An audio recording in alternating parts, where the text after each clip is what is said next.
Good morning, everyone. I'm Allie, and I am a 10th grade high school chemistry teacher, and I just thought I would do a quick check-in with all of you. So I think the election has everybody on edge while we're waiting for results. Definitely my students have been really distracted, so have I. So we've been trying to give, at least I and my students, we've been trying to give each other a little bit of leeway there and some time to breathe and time to think. And so it's a lot of what I've been giving my students is, a little snippet of a skill, and then they're practicing, and I'm not getting upset if they have their phones out to check on things, because some of them need that, because some of their rights are on the line. So yeah.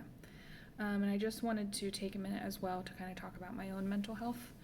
I have kind of self-diagnosed myself the past couple years with a generalized anxiety disorder. I don't see a doctor for it. I've never been to a therapist to have that confirmed, but I did go ahead yesterday and talk to somebody about it, because my anxiety about just life in general, if you have anxiety, you'll know that it's not just right now that anxiety is high. I've had issues with anxiety for a very long time, and I guess really when I sit and think about it, my entire life I just thought that's the way that was normal for me to react certain ways to things and struggle. I thought that everybody felt that way, but the older I get, the more I realize that it's not normal, and what really is normal anyway, right? But yesterday I found this group called K-Health, and they kind of ran me through, I had to answer a bunch of questions, and they confirmed that I have both anxiety and depression, a mix. And especially it's been really bad since we've come back from fall break. It's been really bad. Not the election's wrapped up in that, but just being back at school has increased that as well. And that's true for me every year, not just during COVID. I get really bad in the fall. My anxiety kind of gets the better of me, and I'm really good at masking it.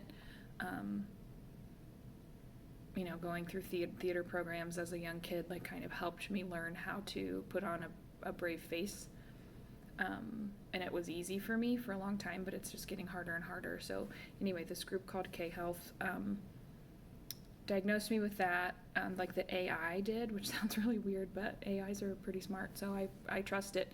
And then I ended up chatting last night with a real doctor, just on my phone, and he prescribed me a medication that I'm going to go pick up today after school.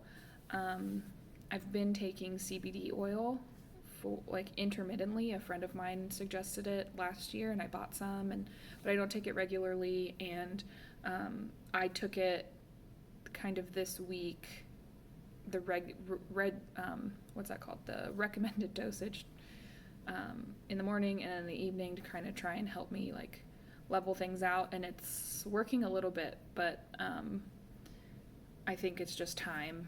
I'm 34. I think it's just time to feel better. So I'm picking that up, and I'm hoping that will help me feel better.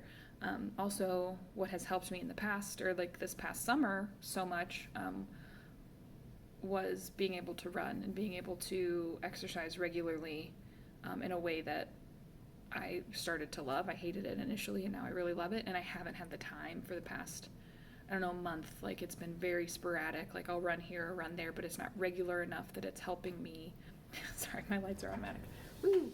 And I'm hoping that with a combination of getting back to running regularly and taking this medication, and then they also want me to find a therapist that I can talk to, because they do not provide therapy, but somebody I can talk to about my actual specific anxieties and depressive tendencies. So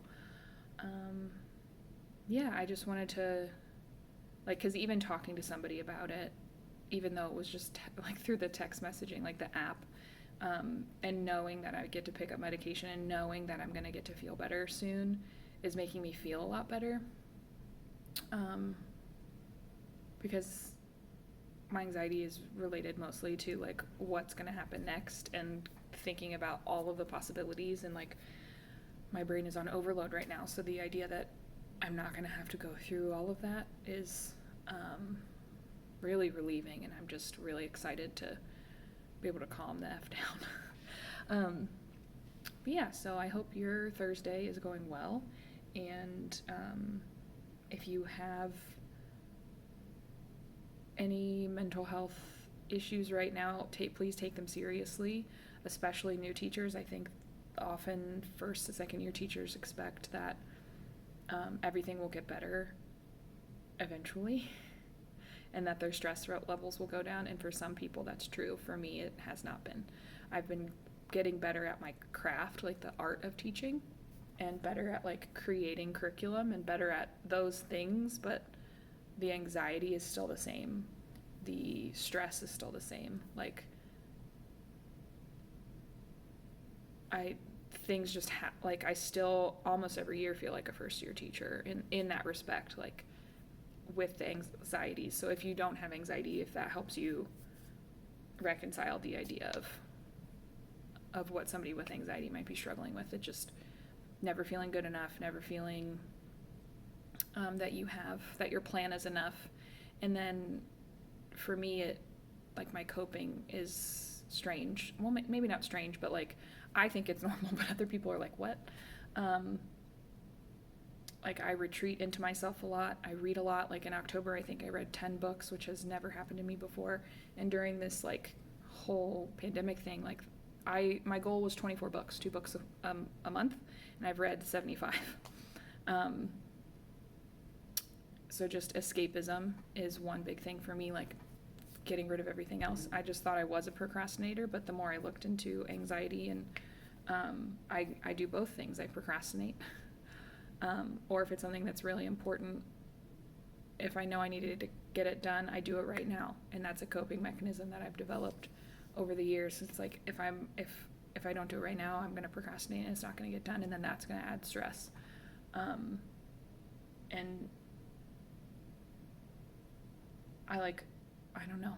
I don't know how to describe it. Maybe my head will be more clear when I'm on the medication, and they said it would take like 2 to 4 weeks to kick in, and to have consistent kind of emotional and the levels, like have everything level out so that I'm not constantly like up and down with it. But yeah, I just thought I would check in with you and let you know that I'm struggling, so I'm sure you're struggling too. And if you need help, ask for it. And I know that a lot of people say that, and you might, think about it and then not do anything about it. And that's what I've done for years, is just think about it and be like, this is my struggle. I'll get through it. It'll be fine. But I think I don't want to feel this way anymore. So if you're at that point, I think K-Health is a good option, especially if you're like me and you're like, I don't want to go bother these doctors. They have so many other things they're dealing with right now. I don't want to go and schedule with my doctor and talk to them about my anxiety when they're dealing with these other physical health issues. Like instead of go to my doctor, get a recommendation for a therapist and have to, and I know that that's their job and that they would be happy to do that. That's my logical brain talking. But on the other side, like I don't want to burden anybody. So if you're like that and you don't want to burden anyone, I would suggest K-Health or any other. I know that they have some online therapy programs where it's just texting, and I would highly recommend it, because even just texting with that doctor yesterday was helpful, and you can get a lot of information. They can pull a lot of information from you. You can get a lot of information from them over texting. So don't feel like just because you're not talking to somebody on the phone or you're not in their office that it's not legitimate. So yeah, that's all I wanted to say. I hope you have a great week and a great weekend, and I will hopefully talk to you next week.